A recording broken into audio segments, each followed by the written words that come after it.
Freud's theory of psychosexual development claims that as we grow up, we pass through 5 critical phases. Our sex drive, which Freud called the libido, focuses in a different erogenous zone at each phase. The phases are called oral, anal, phallic, latency, and genital. If our experience during any of these phases was traumatic, we might develop fixations later in life, such as neurosis, dependencies, addictions, or depression. The oral phase, age 0 to 1. In the first year of our lives, we discover the world through our oral senses. Our main pleasure comes from sucking our mother's breast or a bottle. The conflict that occurs now is the weaning from our primary caregiver. Hans is weaned off his mother's breast without trauma.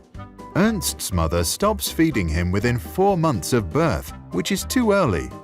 Ida is often left alone crying when she is hungry. Hans becomes a healthy and independent adult. Ernst suffers from trauma and develops an oral fixation. He tries to compensate for it by chewing gum all the time. Ida spends her entire life looking for the oral stimulation she was denied as an infant, and therefore develops a manipulative and addictive personality. The anal phase, age 1 to 3. The primary focus of our libido at this age is the control of the bladder and bowel movements. We have to learn how to use the potty. Hans' parents praise his attempts to use the toilet and encourage him to learn at his own pace. Ernst's parents force potty training on him too early and punish him for mistakes. Ida's parents neglect any efforts at potty training entirely.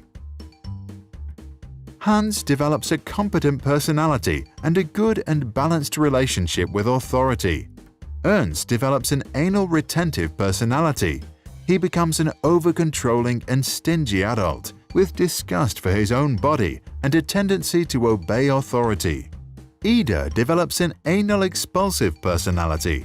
She becomes messy, disorganized, inconsiderate of other people's feelings, and rebellious against authority. The phallic phase, age 3 to 6. Our libido now turns to the genitals as we discover the differences between the female and the male gender. The boys' conflict in this phase occurs as a rivalry with their father, also called the Oedipus complex. Ernst and Hans desire to possess their mother and fantasize about getting rid of their father. But they know that their father is stronger and fear being punished for their desire. Freud called this castration anxiety. Ida experiences penis envy. She believes that a penis is the key to power and domination and also wants one. Hans' father was very present during that phase. Later, Hans resolves this conflict by identifying strongly with him. He learns to take on a male role. As an adult, he respects both genders. Ernst, whose father was absent during that phase, fails to develop a strong sense of manhood. He has a mother fixation and is not sure about his sexuality. He also tends to be aggressive towards women and constantly needs to compete with other men. Ida, like all women, maintains her penis envy for the rest of her life, which in her case causes an inferiority complex towards men. Latent phase, age 7 to 13. In this phase, our libido is suppressed as our sexual energy is being sublimed into developing life skills. Our superego strengthens, and we strongly identify with social values, same-sex heroes, and friends. Hans follows many hobbies. Ernst loves learning at school, and Ida makes lots of new girlfriends. There is no real conflict in this phase. All 3 of them benefit for the rest of their lives from the skills they developed during latency. The genital phase, puberty to death. Once we reach puberty, our libido starts to become active again and we develop an interest in sexual partners. Hans, Ida, and Ernst face the challenge of balancing the sexual desires of the id and the needs of the superego to obey social norms. The development of a strong ego helps to find a compromise between the two. Hans, who has experienced a childhood without much trauma, succeeds in building a strong ego. He is disciplined at work, has a loving relationship, and a fulfilled sex life. Ernst's ego is weaker than his superego. He obeys norms and authorities, and as a result, suppresses his desires, which leads to the development of perversions. Ida has a weak ego and a weak superego. Her sexual needs are more important than social norms or other people's feelings. She is egoistic and feels no guilt for breaking the law or hurting others. To understand the theory, we need to see it in the context of Freud's famous work on the unconscious. By acknowledging that we have a subconscious, he also implied that we store memories of early childhood and other experiences without even realizing it. These past experiences then unconsciously influence our behavior on a daily basis.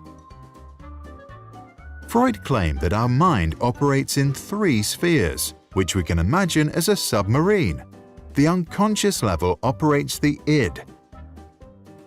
The preconscious level operates the superego. The conscious and preconscious levels operate our ego. Young children are driven by the id and demand immediate satisfaction. At around age 7, we begin to develop a superego and want to become good moral citizens and please others. The ego is formed with adolescence to balance the two forces. Sigmund Shlomo Freud was an Austrian neurologist and the founder of psychoanalysis. Freud theorized that the unconscious would remember and store all our experiences. Later, they pop up from time to time through dreams and associative thoughts. By revealing traumatic memories and desires through conversation, we can free ourselves from our neuroses and live a more healthy and fulfilled life. He recommended, we should not strive to eliminate our complexes, but to get into accord with them. They are legitimately what directs our conduct in the world. What do you think about this theory and the practice of psychoanalysis? Is there some truth in it? Do we have an unconscious? If so, does it really store all our childhood experiences and influence our behavior as adults? Please share your thoughts in the comments below.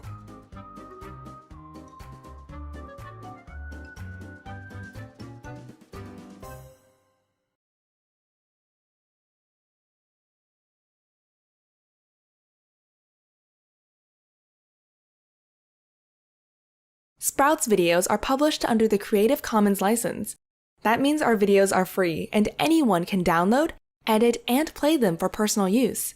And public schools, governments, and nonprofit organizations can also use them for training, online courses, or designing new curriculums. To help us stay independent and support our work, you can join our patrons and contribute. Just visit patreon.com/sprouts. Even $1 can make a difference. If you have deep insights into academic topics and want to help us explain complicated ideas in simple language, please contact us at sproutsschools.com.